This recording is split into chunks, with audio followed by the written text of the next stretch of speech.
Hello, welcome to this video. I decided to go ahead and post the entire footage of me attempting to repair, not necessarily repair, repair is really not the right word to choose for this, but I wanted to post the video where I'm basically cleaning out the inside of my MacBook Pro, getting all the dust and all that out of it, as well as putting on new thermal paste. I decided to go ahead and post the entire video here to show you guys where I went wrong. I was struggling with a decision over the last few weeks on whether or not to get it repaired or if I should just replace it. What I ended up doing was I actually ended up buying a late 2014 Mac Mini, 3 gigahertz Core i7 with with 16 gigabytes of RAM. The particular Mac Mini that I purchased, it was supposed to come with, I believe, 256 gigabytes of the PCIe, or the NVMe SSD. There was an issue with the seller where he apparently said that eBay made a mistake and listed his item twice. So he ended up sending me the same Mac Mini with those specs, with the exception the storage space ended up coming with a 2 terabyte hard drive. Technically, it was a Fusion drive. So there's a 128 SSD NVMe in there that worked in conjunction with the Fusion drive. However, I got the Mac Mini today. Today is Saturday, September 11th. So I got it in today in the mail. I went ahead and opened it up. Saw that it was very filthy inside, as all the computers that I've received through eBay are just completely filthy. So I ended up, when I opened it up, I ended up cleaning it out. I replaced the thermal paste in there and put everything back together, and everything is working just fine. I'm actually editing this video on my Mac Mini right now in iMovie. Most of the footage I shot here with this, with the MacBook Pro, I shot in 4K, just because I wanted the best quality, so that way I can save the videos for later. However, the project is going to export in 1080p. I for some reason could not export out of iMovie higher than 1080p. But after going through the Mac Mini and cleaning and replacing the thermal paste, helped me determine what I did wrong with the MacBook Pro here. And so I will be kind of like voicing exactly what that was, and then we'll be going from there. But kind of just this video is going to be about 30 minutes long, is what I'm seeing here. So I want to try to fill as much dead air as I can. But as you can see, I'm trying to get all the screws out to get the logic board out. I had an issue with this with the fans here, where when I unhooked the fans from the logic board, the cables came unhooked from the connectors. So I had to replace both fans, and I bought the new fans from iFixit. I had a little bit of an issue getting the logic board out too, which is why you saw a cut there. The issue was, it turned out to be that part of the speaker, if you can see there, part of the speaker was stuck to the casing. So my only determination is that it somehow got overheated and part of it melted to the casing. So I had to use a little spudger, which is what the blue spudger that you see there in the background. I use that to kind of jivvy it out from being unstuck. But here On my end, what I'm seeing right now, the video's kind of janky because of it being 4K footage, and I'm pretty sure it's because the Mac Mini, all 2014 Mac Minis have dual core processors instead of quad core processors. I'm pretty sure my MacBook Pro had a quad core processor, and even the late 2012 Mac Minis had quad core processors. So for some reason, I don't know what Apple was doing with the late 2014s, but they switched to a dual core processor instead. So that's probably why I'm seeing the footage here being janky in the 4K. But here, as you can see, what I'm doing now is I fix it along with the thermal paste that they gave me some cleaner to clean off the thermal paste from these chips here. And as you saw, I was putting that on the chips themselves. That was my mistake with what I was doing here.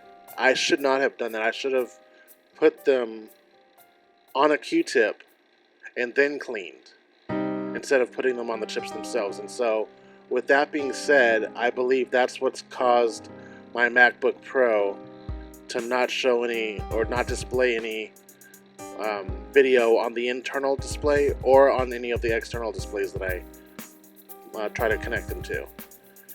So it's highly likely that the liquid got underneath the chips to where the little balls are in there, and causing them to fail and not work properly. So with that being said, I don't have the proper material to be able to fix it on my end. I don't have any heating guns or soldering guns or anything. Shit, I don't even own a hairdryer. So what I've decided to do is I'm going to keep the MacBook Pro. When I'm able to and when I can afford it, I'm going to take it to a professional repair person or a repair shop and have them fix it for me. I'm estimating the price being anywhere between $150 to $300, depending on the extent of repairs that they have to do to get it fixed, if they can even fix it, because I'm not sure if they can. If they can't fix it, then I'll more than likely sell it for parts. But I have decided that when I get the money, I will be fixing it, so that way I can have basically two editing stations. I'm going to have my primary editing station, which will be in the living room, which is where I do most of my editing, as well as my game recording and streaming, because I do have a gaming channel.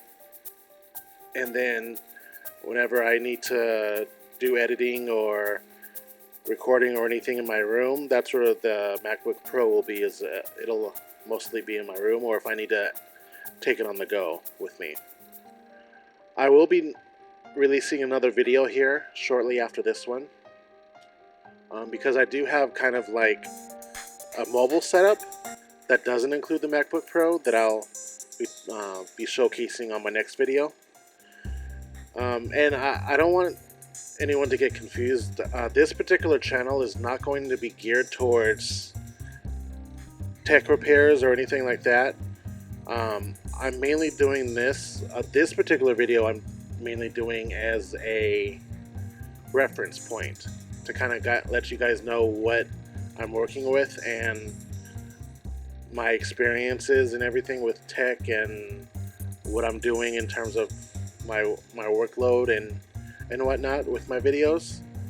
So with that being said, I basically trying to be just as open and transparent as possible in regards to my work. So that's what I'm working with now. The Mac Mini. I'll talk more. I don't know actually, because it's not in the script. I wrote a script for my next video on my mobile setup. So I don't have anything about the Mac Mini in there because I wrote the script before my MacBook Pro stopped working. But here, as you can see, I did get everything clean on the Logic board. So everything's clean. Is just some of that liquid got into the underneath the chips, which is what I'm believing is what's causing the issue here with the MacBook Pro. But the Mac Mini, I'm gonna continue with it in terms of recording and editing in 1080p because I did some tests and it works a lot better in 1080p rather than the 4K videos that I've shot here. What I can say is it's working pretty well. I'm using the same accessories that I've had. The maximum I can do in terms of displays is the 2 Thunderbolt displays that I have. I've tried daisy chaining one of the displays with the other one and then trying to connect another display via HDMI, and the second Thunderbolt display just kicks off. And I was hoping that if I daisy chained them and then did an HDMI that they would all 3 work, but didn't work out that way. So I'm stuck kind of with just doing two displays with this setup, which is fine. It's better than just having one, and they're both 27 inches, so that's some pretty good screen real estate. But yeah, I just wanted to get on here and show you guys a reference point and have this show you guys exactly what I did and why it stopped working, and especially after what I've done with the Mac Mini, because this time with the Mac Mini, when I removed the old thermal paste and put the new thermal paste on, when I was cleaning the old thermal paste, I used isotropic alcohol by itself. I dampened Q-tips and then cleaned off the thermal paste instead of pouring the stuff on the logic board itself, and that helped me determine the cause of the issue here. Which is my mistake. I own up to it. I did it. Rookie mistake. I didn't know any better, even though I've seen plenty of repair videos. Just for some reason, I didn't think not to do that. But you live and you learn, and I'll know for next time, for whenever I get new tech or whatnot, that I know not to do that. Or even if I keep these for years down the line, which it's doubtful, and then I have to go inside to replace the thermal paste and clean it, I know not to do that.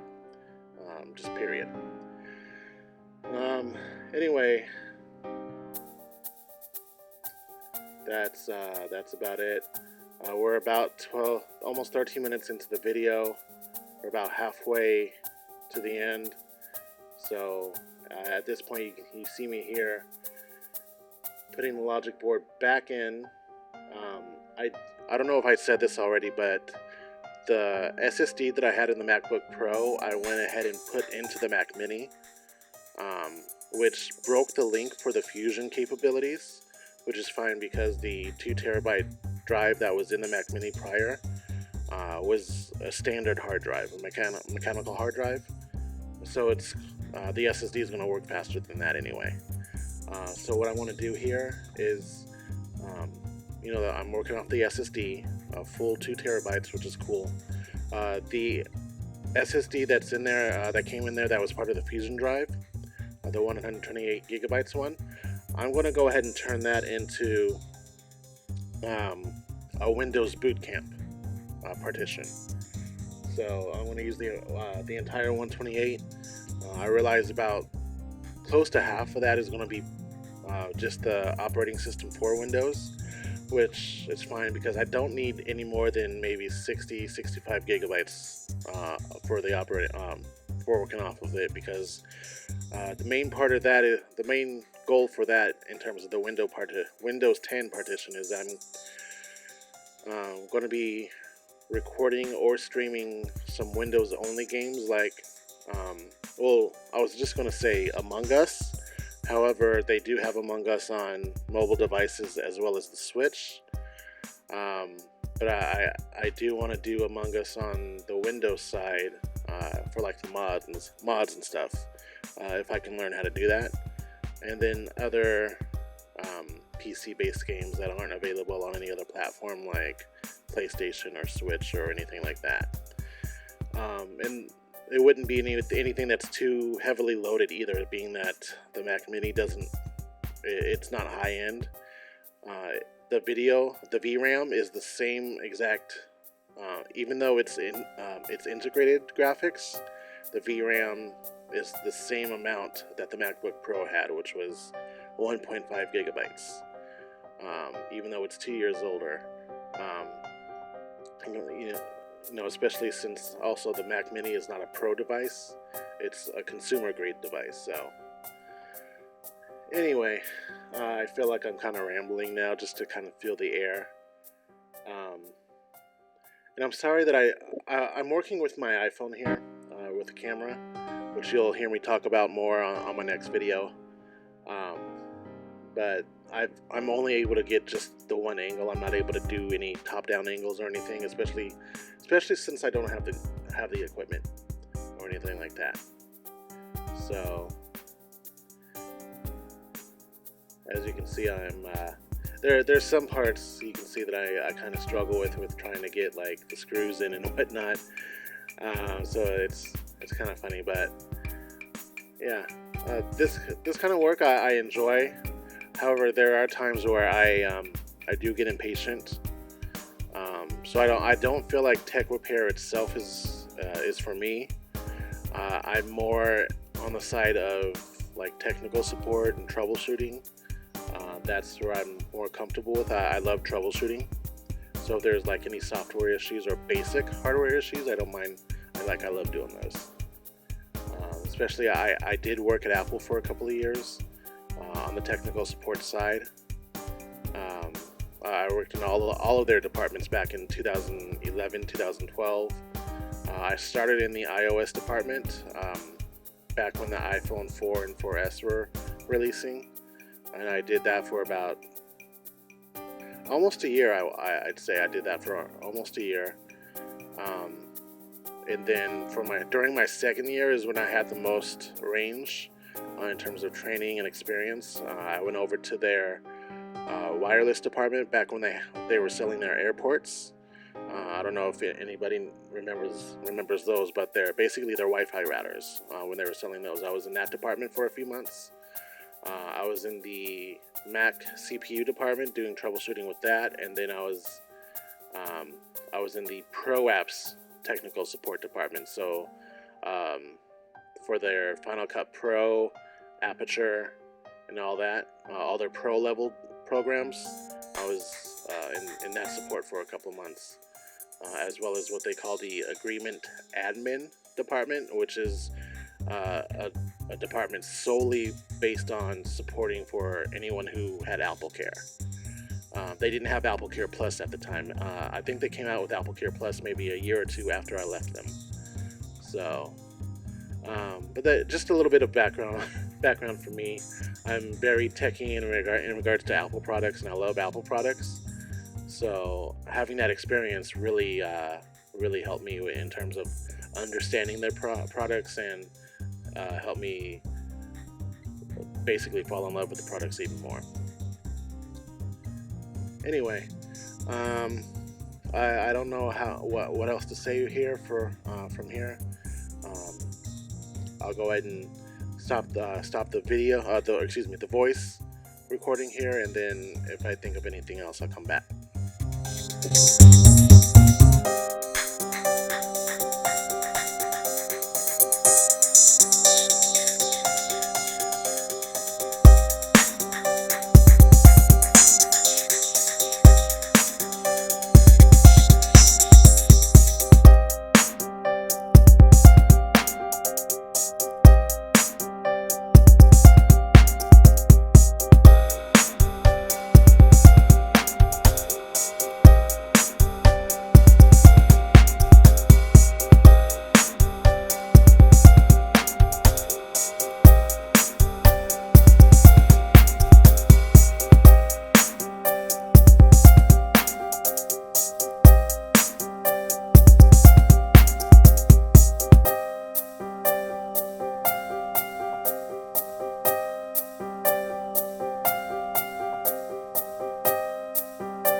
Here you can see me turning the computer on, testing to see if the fans worked.